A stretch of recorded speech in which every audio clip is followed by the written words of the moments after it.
Les robots deviennent réels, vraiment dangereux. Lors d'une démonstration, l'un des robots a perdu le contrôle et a commencé à attaquer les ingénieurs tel un Terminator en audition.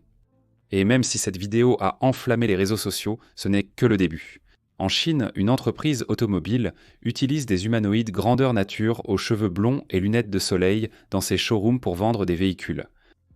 En Allemagne, une entreprise de robotique lance un travailleur humanoïde qui fonctionne 8 heures d'affilée et coûte moins cher qu'une Tesla.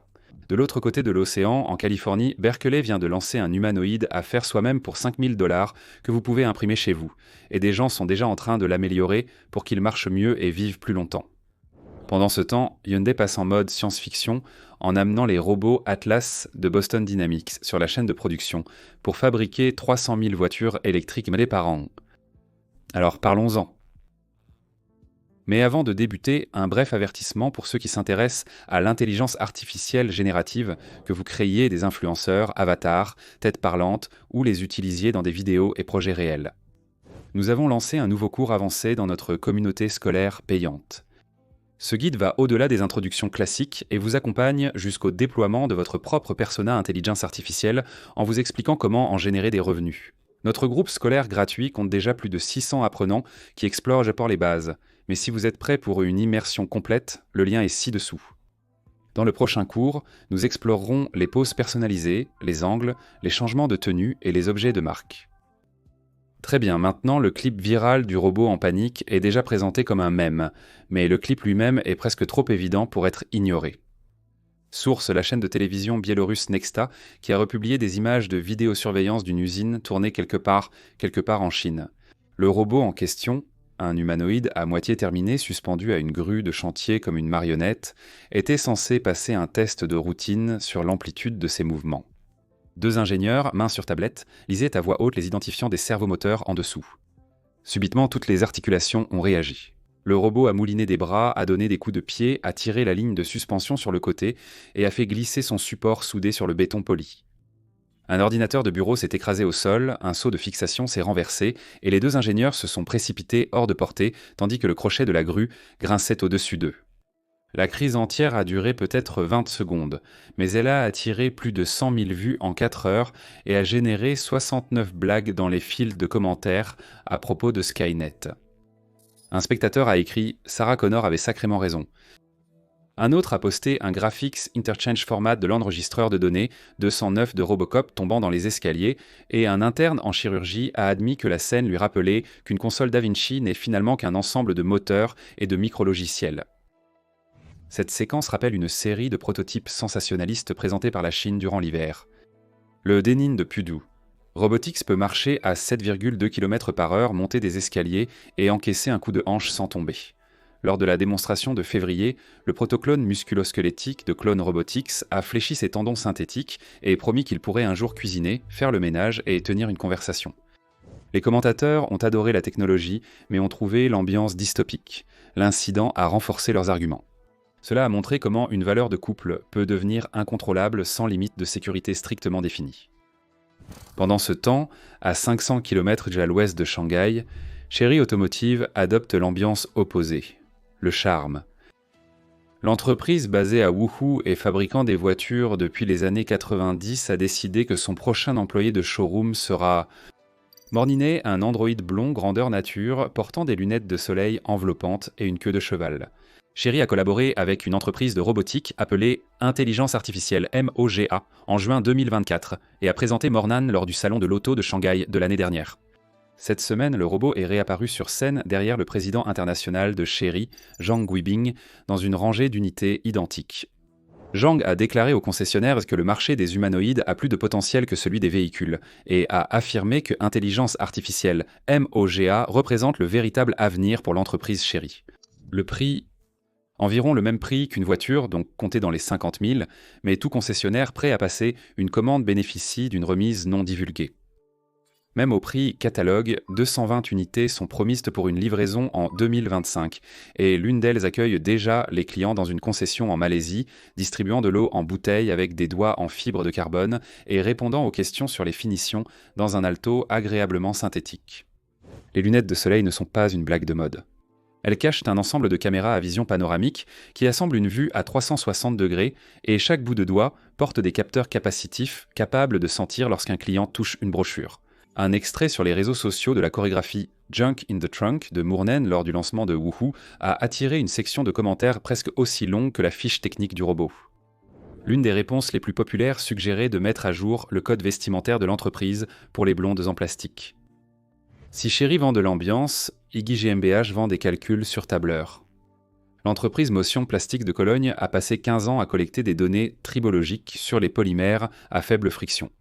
Elle assemble maintenant ses pièces dans un humanoïde complet nommé Iggy Rob, proposant des prix inférieurs à la plupart des concurrents occidentaux.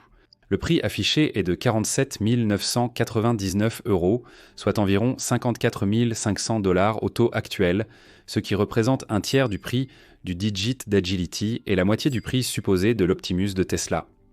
Iggy mesure 1,70 m, mais il ne marche pas. Le torse se fixe sur la base mobile autonome Rebel Move d'Iggy, une plateforme à roues avec un support à 3 points qui peut transporter 50 kg de sa propre masse, plus 100 kg de charge utile. 2 bras Rebel Cobot émergent des épaules, chacun équipé d'un empilement de réducteurs harmoniques à 6 axes, et les mains bioniques d'Egus saisissent les charges avec des engrenages en polymère qui n'ont jamais besoin de graisse.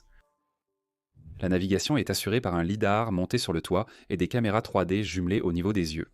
L'autonomie est de 8 heures avec une batterie lithium unique. L'ensemble fonctionne sous Robot Operating System 2 est certifié.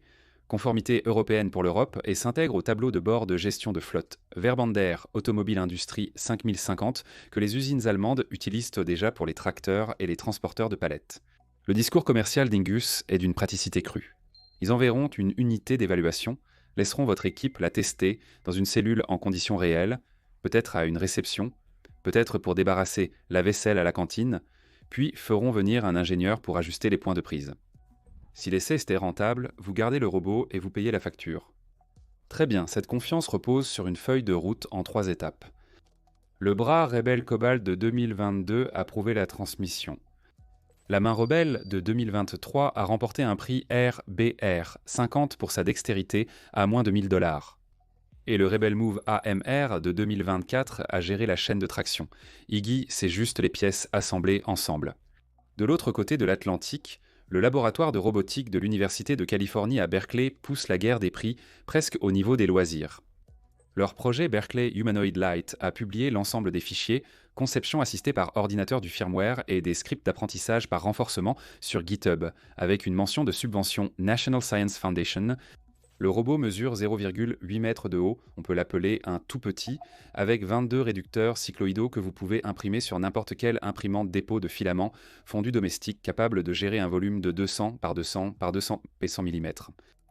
La facture du matériel aux États-Unis s'élève à 4 312 $, alors qu'en s'approvisionnant à Shenzhen, elle est de 3 236. Les articles les plus coûteux sont 10 actionneurs 6 512 à couple, élevés à 188 $ chacun, et 12 modèles plus légers, 5 10 à 136 $ chacun. Le contrôle est assuré par un mini PC Intel N95 à 120 $ qui gère 4 bus contrôleurs Area Network 2.0 à 1 mégabit à 250 Hz. L'alimentation est assurée par une batterie LiPo 6 cellules de 4000 mAh, offrant 30 minutes d'autonomie. Sur le papier, ça semble faible, mais l'exploit de Berkeley réside dans le logiciel. Ils ont entraîné une politique de marche entièrement en simulation, et ils l'ont vu se transférer directement, sans ajustement, sur le matériel réel. La vidéo présente le robot qui descend d'une table de labo, hausse les épaules et écrit ses initiales au feutre. Empiler des cubes en mousse et résoudre un Rubik's Cube mélangé en le faisant tourner nécessiteront la version 2.0 du micro-logiciel. L'annexe de l'article présente un indicateur humoristique de performance par dollar. Le ratio couple maximal, taille ajustée selon le prix. Selon cette mesure, la plateforme à 5 000 $ surpasse plusieurs machines commerciales à 6 chiffres. Le verdict de Reddit est partagé. La moitié des commentateurs disent que c'est le moment Raspberry Pi pour les robots à pattes. Les autres disent morceau que la démo ressemble à des jouets de 2013 et avertissent que l'impression 3D de dents d'engrenage en PLA est un cauchemar en termes de fiabilité. Dans tous les cas, l'onglet issu du dépôt repos héberge déjà des pull requests pour des batteries tubulaires plus longues et des rapports d'engrenage alternatifs. ce qui était exactement le but. Baraclim veut que des centaines de bricoleurs de garage fassent avancer la conception sans attendre les feuilles de route des entreprises. Si Berkeley pousse par le bas et Igus par le milieu, Hyundai frappe contre le plafond. Le constructeur automobile coréen a finalisé l'achat de Boston Dynamics en 2021. Maintenant, il intègre la plateforme Atlas, oui, le robot célèbre qui fait du parcours, dans un nouveau complexe industriel à Bryan County, en Géorgie. L'usine se trouve au cœur d'un plan d'investissement de 21 milliards de dollars américains, dont 6 milliards sont réservés à l'automatisation et aux technologies de mobilité. Hyundai utilise déjà Spot, le robot quadrupède de Boston Dynamics, pour les inspections. L'introduction des unités Atlas bipèdes est un grand pas en avant. L'objectif est de produire 300 000 véhicules électriques et hybrides par an, dans le cadre d'un plan visant à augmenter la capacité de production américaine de 700 000 voitures cette année à 1 200 000 d'ici la fin de la décennie.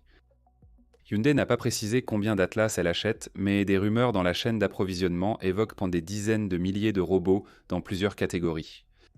L'attrait d'Atlas est évident. Il peut franchir des rails de convoyeurs, gravir des escaliers et se glisser dans des cabines de soudure destinées aux humains, permettant à Hyundai de reconfigurer les logiciels plus vite que de recouler du béton. Les syndicats s'inquiètent publiquement du déplacement des emplois, mais la direction affirme que les statistiques de disponibilité et de sécurité parleront d'elles-mêmes une fois que les robots commenceront à travailler. La cellule de soudage de 2026 pourrait ressembler à un technicien humain avec une tablette, 3 unités Atlas transportant des panneaux emboutis et une douzaine de bras ABB fixes effectuant des soudures par points, un mélange d'espèces que l'industrie n'a jamais vu à grande échelle. Alors, maintenant que les robots nous vendent ce qu'on des voitures, les fabriquent et font parfois une crise en plein test, combien de temps avant qu'un d'eux ne vous remplace au travail ? Partagez vos réflexions en commentaire, likez si cela vous a fait réfléchir et abonnez-vous pour plus de contenu. Merci d'avoir regardé, à la prochaine.